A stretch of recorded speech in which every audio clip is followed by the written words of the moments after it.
అయితే ఈ మేయర్లు కానివ్వండి, లేకపోతే ఈ మున్సిపల్ చైర్మన్లకు సంబంధించి ఇంకా పూర్తి డీటెయిల్స్ మనకి అందించడానికి స్టూడియోలో మా కరెస్పాండెంట్ సవీన్ కూడా ఉన్నారు. పూర్తి డీటెయిల్స్ అడిగి తెలుసుకుందాం.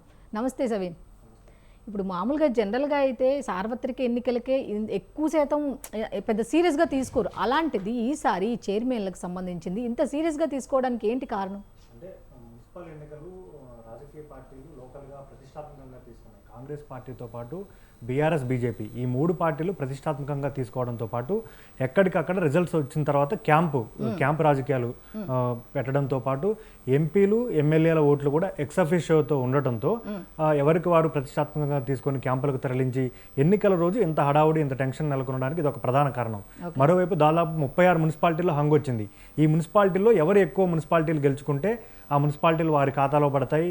ఓవరాల్గా ఇప్పుడు మొత్తం నెంబర్ గేమ్ నడుస్తుంది కాబట్టి నెంబర్ గేమ్లో మేము కూడా అధికార పార్టీతో సమానంగా నిలవచ్చు అనే భావంతో అన్ని రాజకీయ పార్టీలు ప్రతిష్టాత్మకంగా తీసుకున్నాయి. మొత్తంగా 7 మున్సిపల్ కార్పొరేషన్లకు ఎన్నికలు జరిగినాయి. ఈసారి 7 మున్సిపల్ కార్పొరేషన్లు మనం చూస్తే ప్రధానంగా 5 కాంగ్రెస్ పార్టీ ఖాతాలో పడగా 1 కరీంనగర్ బీజేపీ ఖాతాలో పడింది. బీజేపీకి అక్కడ పూర్తి స్థాయి మెజార్టీ రాకపోయినప్పటికీ ఇండిపెండెంట్లు, ఏఐఎఫ్బి నుంచి గెలిచిన వారు బీజేపీలో చేరడంతో పాటు Karimnagar BJP MP Bandi Sanjay X officio ఓటుతో బీజేపీకి సంబంధించినటువంటి కొలగాని శ్రీనివాస్ అక్కడ మేయర్గా ఎన్నికయ్యారు. డిప్యూటీ మేయర్గా సునీల్ రావు బీజేపీ తరపున, అతను గతంలో బీఆర్ఎస్ పార్టీ ఉన్నప్పుడు మేయర్గా పనిచేశారు. తర్వాత బీజేపీలోకి వెళ్ళి ఇప్పుడు డిప్యూటీ మేయర్గా ఎన్నికయ్యారు. కరీంనగర్లో ఒక పెద్ద ట్విస్టేజ్ చోటు చేసుకుంది.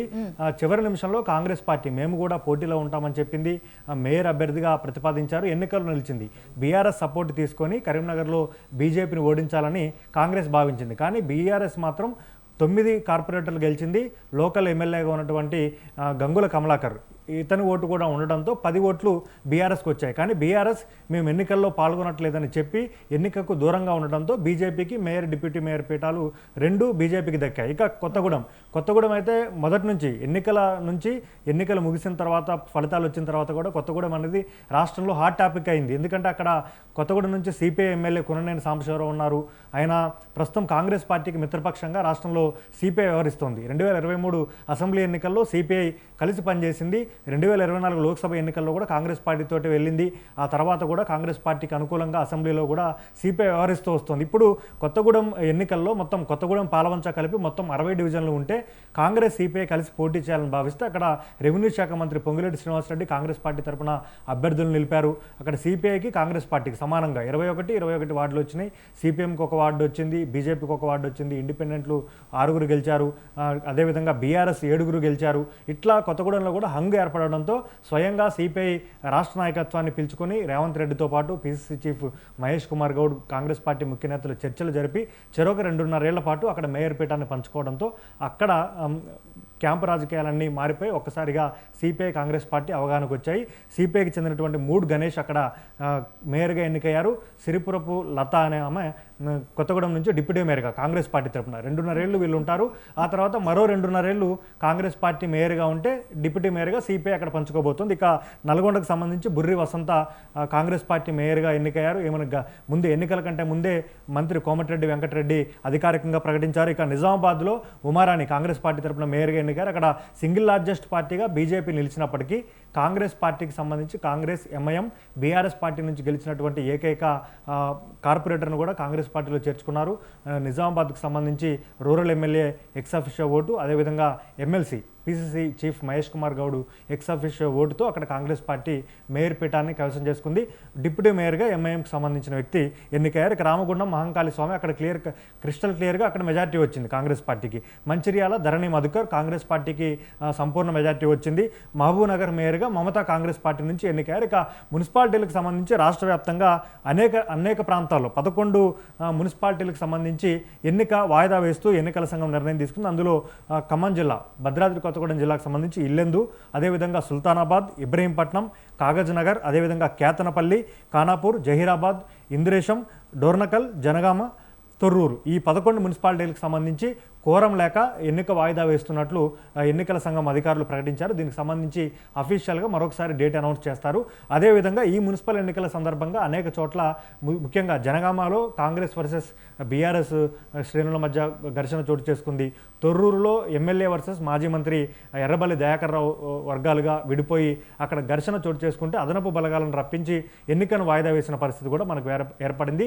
ఈ మున్సిపల్ ఎన్నికల్లో ఈరోజు జరిగినటువంటి chairman, vice chairman, mayor, deputy మేయర్ల ఎన్నికల్లో అనేక జిల్లాల వారీగా, నియోజకవర్గాల వారీగా, మున్సిపాలిటీల వారీగా రాజకీయ పార్టీలు కాంబినేషన్స్ ఏర్పాటు చేసుకున్నాయి. కొన్ని చోట్ల కాంగ్రెస్, బీఆర్ఎస్ గెలిచాయి, కొన్ని చోట్ల కాంగ్రెస్, బీజేపీ గెలిచింది, కొన్ని చోట్ల బీఆర్ఎస్, బీజేపీ కలిసి మేయర్, చైర్మన్, వైస్ చైర్మన్ పదవులను పంచుకున్న పరిస్థితి మనకు కనపడుతుంది. ఎక్కడికక్కడ స్థానికంగా పొత్తులు పెట్టుకొని ఆయా మున్సిపాలిటీల వారీగా సామాజిక సమీకరణాల ఆధారంగా రాజకీయ పార్టీలు కలిసి పోటీ చేస్తే మనం చూసాం. పటాన్ చెరువు నియోజకవర్గం ఇస్నాపూర్ మున్సిపాలిటీకి సంబంధించి గూడెం మహిపాల్ రెడ్డి పటాన్ చెరువు ఆయన కాంగ్రెస్, బీఆర్ఎస్ నుంచి గెలిచారు. ఆ తర్వాత కాంగ్రెస్ పార్టీలో చేరారు. తిరిగి బీఆర్ఎస్ గూటికి కాంగ్రెస్ పార్టీ పట్టించుకోకపోవడంతో అసంతృప్తిగా ఉండి బీఆర్ఎస్ పార్టీ వైపు చూస్తున్నారు. ఇటీవల జరిగినటువంటి మున్సిపల్ ఎన్నికల్లో ఆయన మొత్తం బీఆర్ఎస్ పార్టీకి పనిచేశారు. పటాన్ చెరువు నియోజకవర్గంలో ఉన్నటువంటి 5 మున్సిపాలిటీల్లో బీఆర్ఎస్ పార్టీకి అనుకూలంగా ఆయన పనిచేశారు.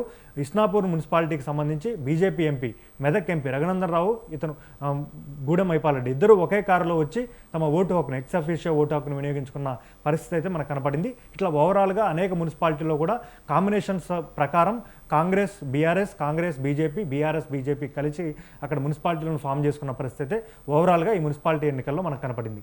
అంటే ఈ కాంబినేషన్స్ అనేది వాళ్ళు ఏ విధంగా సెలెక్ట్ చేసుకున్నారో అదంతా కూడా ఒక రకంగా వాళ్ళు అనుకున్న విధానంగానే విజయం అయితే సాధించినట్టు చెప్పొచ్చా? అంటే మున్సిపల్ ఎన్నికలు స్థానికంగా లోకల్ ప్రయారిటీ ప్రకారం జరుగుతాయి కాబట్టి ఎక్కడికక్కడ ఆమన్గల్ మున్సిపాలిటీకి సంబంధించి అక్కడ మనం చూస్తే అక్కడ బీఆర్ఎస్ సింగిల్ లార్జెస్ట్ పార్టీగా నిలిచింది. బీజేపీ, కాంగ్రెస్ కలిసి అక్కడ ఆమన్గల్ మున్సిపాలిటీని దక్కించుకున్న పరిస్థితి మనకు కనపడింది.